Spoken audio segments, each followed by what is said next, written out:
Yes, reka nkusuze kandi nkwifurize kugira ibihe byiza wowe ukunda amakuru n'ibiganiro bitambuka hano kuri Iris Rwanda TV. Twizere ko umeze neza. Niba utameze neza kandi wihangane, muri ubu buzima niko bigenda. Uyu munsi biranga, ejo bigakunda. Ikora cyane, wibuke gusenga, burya byose ngo bihira abasenga niba koko ubyizera. Ariko uko wizera kose, ibuka gukora cyane, umunsi w'ejo uzagenda neza. Muri aka kanya tuzanye amakuru agezweho. It's a breaking news. Nonaha mu karere ka Nyamasheke amaze gutabwa muri yombi akekwaho kwica papa we umubyara. Mon chers amis, ntabwo byoroshye. Ni mu gihe cyo kandi ndaza kukubwira n'andi makuru agezweho mu turere dutandukanye, nk'aho mu karere ka Nyabihu hari indi nkuru ibabaje rwose y'umuntu witabye Imana, ariko kandi nkaza kukubwira indi nkuru yo muri ako karere n'ubundi, aho abarimo abayobozi batawe muri yombi bazira ibintu byinshi bitandukanye. Ibi byose nibyo ndaza kukubwira muri aya makuru.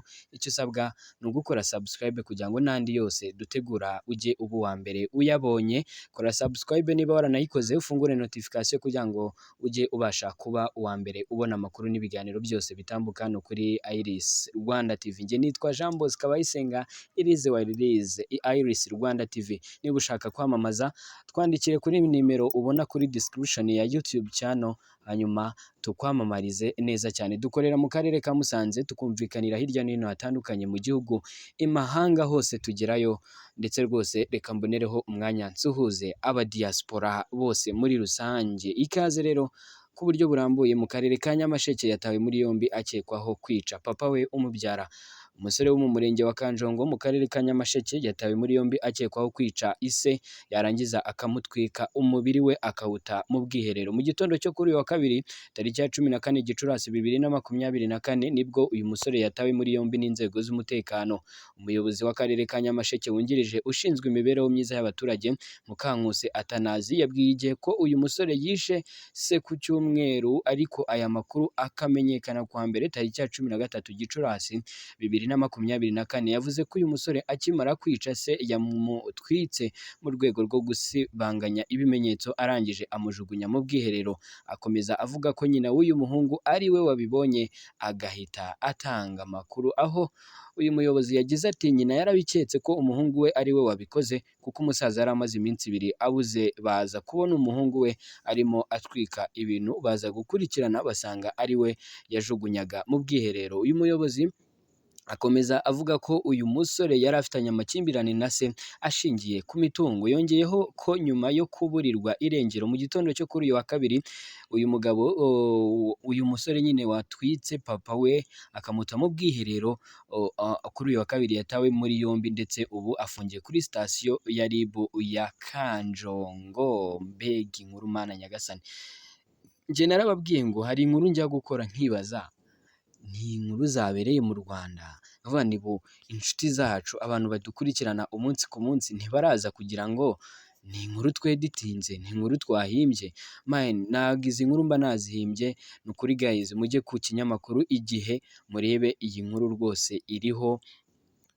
Ntabwo ari inkuru tuba twahimbye, ntabwo ari inkuru njyewe mvuga ni reka ndebe ibyari byo, ndebe wagwani kuri social media, why not nakurura abantu. Oya, ntabwo ariko mba nabigenje. Twebwe kuri Iris Rwanda TV icyo dushyize imbere ni ukuri, by'umwihariko amakuru yuje ukuri ndetse rwose agezweho. Mu karere ka Nyabihu,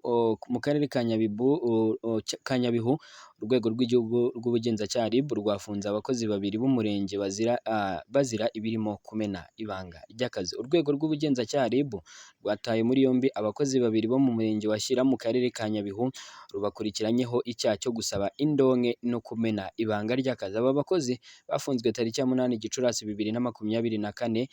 Ni Munyemana Gilbert ushinzwe imiyoborere myiza na Tuyisenge Joel ushinzwe isuku n'isukura. Bakekwaho gukora ibi byaha ubwo basabaga arenga 100,000 umukandida wakoraga ikizamini, bakamubwira ko rwose aramutse abahaye amafaranga bamushyira mu mwanya, by'umwihariko cyari ikizamini cy'akazi mu murenge wa Shyira, bakamubwira ko nyine naramuka ayabahaye bazatangaza ko yatsinze rwose, azahita asinya n'amasezerano y'akazi. Munyemana na Tuyisenge bafungiwe kuri sitasiyo ya RIB ya Mukamira mu gihe dosiye yabo iri gutunganywa kugira ngo ishyikirizwe ubushinjacyaha. RIB yashimiye abatanze amakuru kugira ngo Munyemana na Tuyisenge bafatwe, imenyesha abaturarwanda ko nta muntu ukwiye kwihanganira icyaha cya ruswa. Icyaha cyo gusaba indonke giteganywa n'ingingo ya 4 y'itegeko nimero 542/2018 ryo kuwa 13 z'ukwa 8/2018 ryerekeye kurwanya ruswa, gihanishwa igifungo kirenze imyaka 5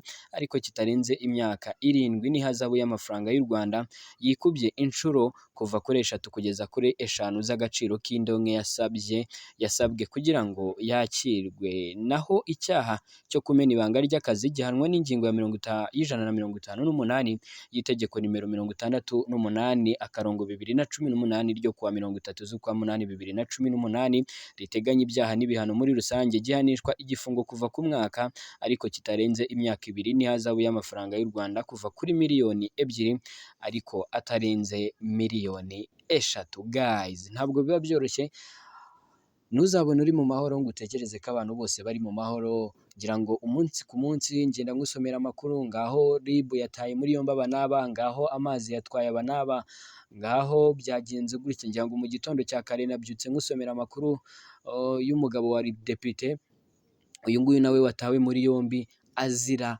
gutunga intwaro mu buryo butemewe. Ntari ngiye kuvuga ngo zitemewe, nta ntwaro nzima ikora neza ibitemewe, ahubwo kuyitunga nibyo bitemewe.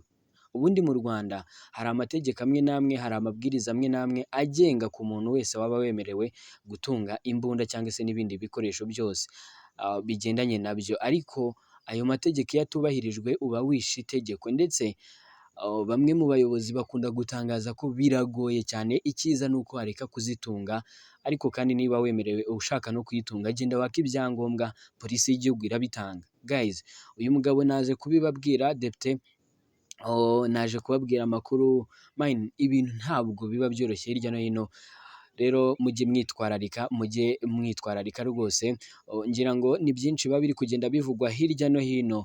Njyewe nitwa Jean Bosco Abayisenga, iyi ni Iris Rwanda TV. Ese urashaka kubana natwe, ushaka kubaho umenya amakuru agezweho, by'umwihariko utavuye aho uri ariko ukazenguruka igihugu cyose? Nta handi wabisanga usibye kuri Iris Rwanda TV, by'umwihariko uri kugetinga Jean Bosco Abayisenga, the best journalist ever, aho rwose nkugezaho amakuru atandukanye aba ari kuvugwa hirya no hino. Ushaka kwamamaza kuri YouTube channel ya mbere iri kuzamuka neza hano mu Rwanda kuri Iris Rwanda TV, nta kindi usabwa usibye twandikire muri comment cyangwa se uduhamagare kuri nimero uraza kubona kuri channel description, hariho nimero rwose ni ya mwenyewe boss, uramwandikira ukamubwira uti nshaka kwamamaza mu biganiro byanyu. Nta kindi dukora usibye guhita dutangira kukwamamariza ku giciro gito cyane. Dukorera mu karere ka Musanze, tukumvikanira hirya no hino hatandukanye mu gihugu hose, hanze y'u Rwanda hose. Aba diaspora turabakunda cyane, barabizi. Ikindi rero, niba rwose ushaka kwinjira mu muryango wacu, kanda subscribe, ufungure notification, amakuru n'ibiganiro bitambuka hano kuri Iris Rwanda TV, ndakumenyesha ko uzajya ubura